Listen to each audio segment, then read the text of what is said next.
Imagine कीजिए कि आप एक मिडिल क्लास फैमिली से बिलोंग करते हैं। आपके सपने तो बहुत बड़े हैं, लेकिन आपको पता है कि वो शायद ही आप पूरे कर पाए, क्योंकि आप एक नॉर्मल जॉब कर रहे हैं और उस जॉब से इतना पैसा नहीं कमाया जा सकता जितना आपको चाहिए। लेकिन आप एक अच्छे इंसान हैं और फैमिली की तरफ अपनी रिस्पॉन्सिबिलिटीज को समझते हैं। इसलिए जब 10 साल पहले आपके दादाजी को पैरालाइज का अटैक हुआ था, तो आप उन्हें अपने साथ शहर में लेके आ गए थे और इन 10 सालों में आपने उनकी काफी सेवा करी। जब 10 साल के बाद उनकी थोड़ी तबीयत ठीक हुई तो वो आपसे काफी खुश थे और उन्होंने आपसे कहा, बेटा तुमने मेरी बहुत सेवा करी है, मैं तुम्हें अभी पैसे तो नहीं दे सकता, लेकिन 1990 में मैंने MRF के 20,000 शेयर्स खरीदे थे, तो देख लो क्या पता वो तुम्हारे काम आ जाए। आप एक्सपर्ट से पूछते हैं कि आपके दादाजी के पास MRF के 20,000 शेयर्स हैं और आप उन्हें कैसे बेच सकते हैं, तो वो आपको उन्हें बेचने का प्रोसेस बताते हैं और बोलते हैं कि आज इन शेयर्स की कीमत 130 करोड़ रुपए है। अब आप में से कई लोगों को लगेगा यार ये तो फिक्शनल है,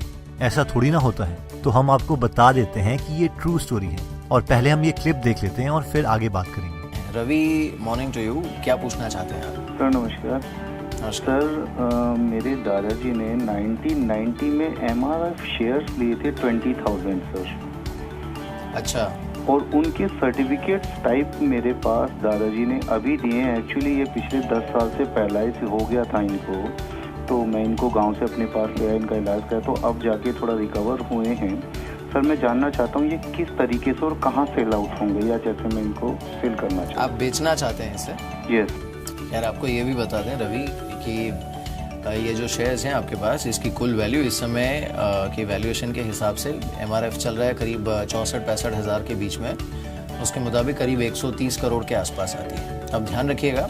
हम में से कई लोगों को ये स्टोरी देख के लग सकता है कि यार वाओ, ये तो बड़ी अमेजिंग स्टोरी है और ये कितना आसान तरीका है पैसे कमाने का, कि कंपनी के शेयर्स एक बार लो और 15-20 सालों के बाद उन शेयर्स को बेच दो और करोड़ों कमाओ। अब क्योंकि इसमें तो सारा काम कंपनी ही कर रही है, तो ये तो प्योर पैसिव इनकम है। लेकिन ये इतना भी आसान नहीं है। क्या आप जानते हैं कि सर आइजैक न्यूटन ने एक बार साउथ सी कंपनी के स्टॉक्स खरीदे थे, जो कि उस वक्त यूनाइटेड किंगडम के बहुत फेमस स्टॉक्स थे। एक बार मार्केट में बहुत पैनिक हुआ और न्यूटन ने वो सारे स्टॉक्स बेच दिए, लेकिन फिर भी उन्होंने 7,000 यूरोज कमाए, जो कि एक अच्छी रकम थी। लेकिन कुछ महीनों के बाद लोग दोबारा से साउथ सी कंपनी के स्टॉक्स खरीदने लगे। दूसरों को देख के न्यूटन्स ने भी वो स्टॉक्स ले लिए और वो भी ज्यादा प्राइस पर। लेकिन इस बार उन्हें 20,000 यूरोज का नुकसान हो गया। इस पर न्यूटन ने कहा कि मैं प्लैनेट्स के मोशन को समझ सकता हूँ, लेकिन ह्यूमन इमोशंस को कैलकुलेट नहीं कर सकता। न्यूटन ने अपने दोस्तों से ये भी बोल दिया था कि मेरे सामने अब साउथ सी का नाम कभी मत लेना। अब ये दोनों रियल स्टोरीज हैं और बिल्कुल ही कॉन्ट्राडिक्टरी है कि यार ये क्या,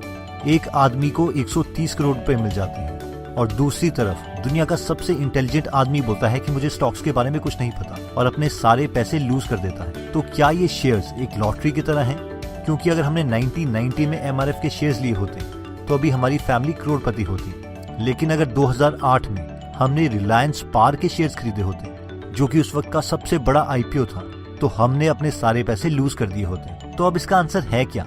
क्यों ना हम इसका आंसर इस टॉपिक के एक्सपर्ट वॉरेन बफेट से पूछें, जिन्होंने इन्वेस्टिंग से इतने पैसे कमाए हैं कि वो दुनिया के तीसरे सबसे अमीर इंसान रह चुके हैं। अब क्योंकि हमें नहीं पता कि जिस कंपनी में हम इन्वेस्ट करेंगे वो किंगफिशर निकलेगी और फ्लॉप हो जाएगी या फिर MRF की तरह सक्सेसफुल हो जाएगी, इसलिए वॉरेन बफेट बोलते हैं कि एक तरीका है जिससे हम कम नॉलेज के बावजूद एक अच्छा रिटर्न ले सकते हैं, और वो है don't keep all of your eggs in one basket. यानी एक ही टोकरी में अपने सारे अंडे मत रख दो, क्योंकि अगर वो टोकरी गिरी तो हम सब कुछ लूज कर देंगे। इसलिए इन्वेस्टमेंट भी अलग अलग कंपनीज में होनी चाहिए, क्योंकि अगर इनमें से एक या दो कंपनी डूबती है तो कम से कम सारी की सारी कंपनीज डिसॉल्व नहीं होंगी और ओवरऑल हम प्रॉफिट में ही रहेंगे। मगर अब हम में से कई लोग ये सवाल पूछेंगे कि क्या पता हमारी किस्मत बहुत ही खराब हो और जिन सारी कंपनीज में हमने इन्वेस्ट किया है वो सारी की सारी डूब जाए तो क्या होगा?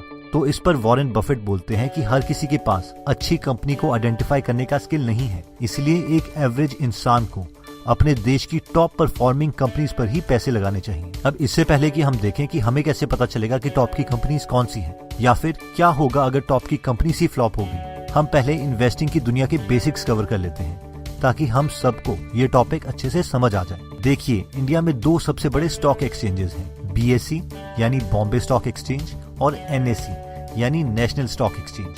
अब स्टॉक एक्सचेंज एक तरह से मार्केट है, दुकान है, जहां पर कंपनी के शेयर्स खरीदे और बेचे जाते हैं। अब हमने सेंसेक्स और निफ्टी का नाम भी सुना होगा, तो सेंसेक्स और निफ्टी बॉम्बे स्टॉक एक्सचेंज और नेशनल स्टॉक एक्सचेंज की इंडेक्सेस हैं। यानी ये एक तरह का मेथड है जिससे हम बता सकते हैं कि मार्केट में क्या चल रहा है। अब देखिए, हम इंडिया में सारी कंपनीज को तो अच्छे से ट्रैक नहीं कर सकते, इसलिए हमने ये इंडेक्सेस बनाए कि हम ये देख सकें कि इंडिया की टॉप कंपनीज में क्या चल रहा है। जैसे कि अगर हम सेंसेक्स का एग्जांपल लेते हैं, जो कि बॉम्बे स्टॉक एक्सचेंज का इंडेक्सेस है, तो सेंसेक्स में इंडिया की टॉप 30 कंपनीज ट्रैक होती है उनकी टोटल मार्केट वैल्यू के अकॉर्डिंग। इन शॉर्ट, ये हर कंपनी को देखेंगे कि वो कितने शेयर्स में डिवाइडेड है, फिर उसको उसके 1 शेयर से मल्टीप्लाई कर दें। फॉर एग्जाम्पल, अगर कंपनी ए में 100 शेयर्स हैं और एक शेयर 1 रुपए का है, तो इस कंपनी की वैल्यू 100 into 1 यानी 100 रुपीज है। वैसे ही अगर कंपनी बी में 10,000 शेयर्स हैं और उसके एक शेयर की वैल्यू 10 रुपए है, तो इस कंपनी की value 10,000 into 10 equal to 1 lakh rupees है। अब ऐसे हर कंपनी की वैल्यू कैलकुलेट होती है और कंपनी की वैल्यू के अकॉर्डिंग सेंसेक्स की लिस्ट बनती है जिसमें टॉप 30 कंपनीज आती हैं और ये कंपनी सेंसेक्स में इंक्लूडेड होंगी। उसी तरीके से निफ्टी में टॉप 50 कंपनीज होती हैं, जिसका मतलब है कि सेंसेक्स और निफ्टी में 30 कंपनीज तो सेम ही है। हर साल सेंसेक्स या निफ्टी में उसी कंपनीज को रखा जाएगा जो अच्छा परफॉर्म कर रही होंगी, वरना उनकी जगह कोई और कंपनी ले लेगी। तो इन शॉर्ट, अगर हम सेंसेक्स या निफ्टी की सारी कंपनीज में इन्वेस्ट करते हैं लंबे टाइम के लिए, तो वॉरेन बफेट के अकॉर्डिंग हम अपनी कंपनी की इकोनॉमी में इन्वेस्ट कर रहे हैं और एक कंट्री की इकोनॉमी लॉन्ग टर्म में हमेशा ग्रो ही करती है। पहले हम सेंसेक्स का ग्राफ देख लेते हैं कि अगर हमने 1979 में सेंसेक्स में इन्वेस्ट किया होता तो अभी तक हमें कितना रिटर्न मिल गया होता। अगर हम इस ग्राफ को देखें तो सेंसेक्स स्टार्ट हुआ था 100 से और आज ये 35,000 के करीब पहुंच चुका है। वैसे 6 नवंबर 2019 को इसकी वैल्यू है 40,469। यानी अगर हमने सेंसेक्स में शुरू में सिर्फ 10,000 रुपए डाल के छोड़ दिए होते तो वो आज ऑलमोस्ट 404 टाइम्स हो गए होते, यानी करीबन 40 लाख रुपए। और अगर 1 लाख डाले होते तो 4 करोड़ एंड सो ऑन। अब हम देख सकते हैं कि 100 से 40,000 तक पहुंचने में इस ग्राफ में बहुत अप्स एंड डाउन्स आए हैं और वॉरेन बफेट बोलते हैं कि मिस्टर मार्केट ऐसा ही बिहेव करती है।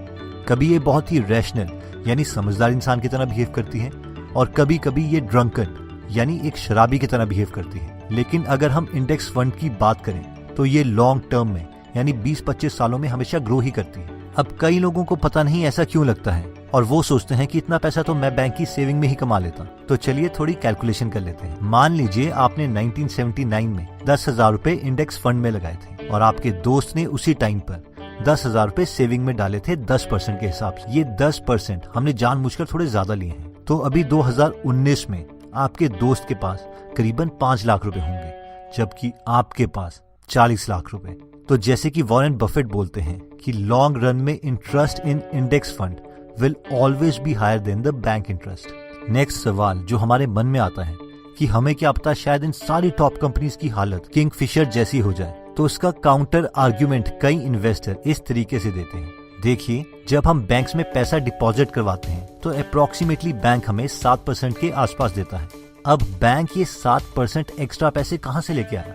इसके लिए उसे लोन्स देने पड़ते हैं, लेट्स से 10% पर। अब आपको 7% इंटरेस्ट देने के बाद 3% एक्स्ट्रा बैंक ने कमाए, वो उसका प्रॉफिट है जिस पर बैंक चलते हैं। अब ज्यादातर लोन कंपनीज को ही दिए जाते हैं। इनमें से कई कंपनीज बैंक को लोन चुका पाती हैं और कई भाग जाती हैं या बैंकरप्ट हो जाती हैं। लेकिन फिर भी ओवरऑल मैक्सिमम बैंक्स अपने लोन का पैसा वापस ले लेते हैं। लेकिन मान लीजिए कि आपने किसी बैंक में अपनी मेहनत से कमाए हुए 10 लाख रुपए सेव करे थे और बैंक आपके 10 लाख रुपए और बाकी कस्टमर की सेविंग्स को भी किसी कंपनी को लोन में दे देता है। अब इन केस अगर वो सारी कंपनीज अनसक्सेसफुल हो जाती हैं तो इसका सिर्फ एक ही मतलब है कि उस बैंक को उसके लोन के पैसे वापस नहीं मिलेंगे। और अगर बैंक को उसके लोन के पैसे वापस नहीं मिलेंगे तो आपको आपकी सेविंग के पैसे वापस नहीं मिलेंगे। ऑब्वियसली ये बहुत ही रेयर सिचुएशन है, लेकिन रिसेंटली ऐसा केस हुआ है पीएमसी बैंक के साथ, Punjab and Maharashtra cooperative bank, जो कि कोलैप्स कर चुका है। और ये इसलिए हुआ क्योंकि उन्होंने अपनी लोन मनी का 73% पैसा एक कंपनी को दिया था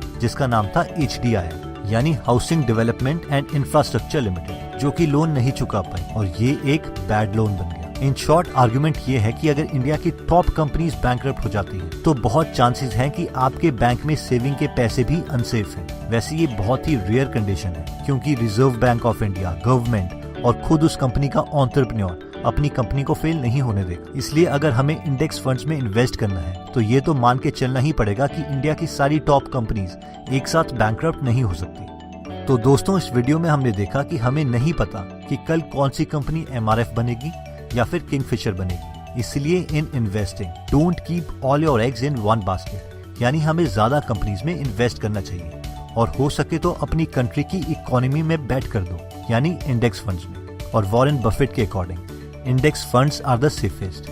नेक्स्ट हमने देखा था कि लॉन्ग रन में इंडेक्स फंड का रिटर्न बैंक रिटर्न से ज्यादा ही होगा।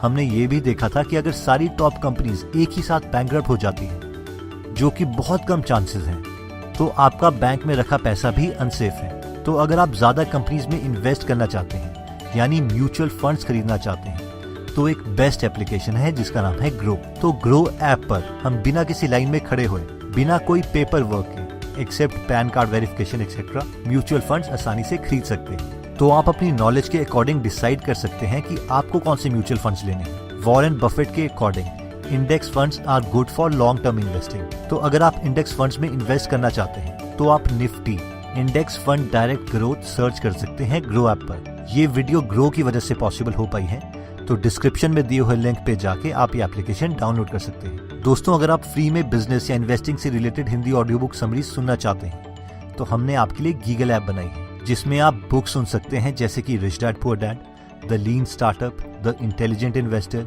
The story brand, $100 startup, 4 hour work week, rework, Atal Bihari Vajpayee, thinking fast and slow, Elon Musk, Steve Jobs, the power of your subconscious mind and many many many more. तो अगर आप हमारी गीगल app download करना चाहते हैं तो डिस्क्रिप्शन में दिए हुए लिंक में जाके आप ये एप्लीकेशन डाउनलोड कर सकते हैं। दोस्तों, कमेंट सेक्शन में आप बता सकते हैं कि आप नेक्स्ट वीडियो किस टॉपिक पर चाहते हैं, ताकि हमें भी फीडबैक मिले और उसी टॉपिक्स को हम कवर करें। इस चैनल को जरूर सब्सक्राइब कर लीजिए और बेल का बटन दबा दीजिए ताकि आप ऐसी नॉलेजेबल वीडियोस कभी मिस ना करें। और इस वीडियो को लाइक जरूर कीजिएगा ताकि हमारा कॉन्फिडेंस बढ़े।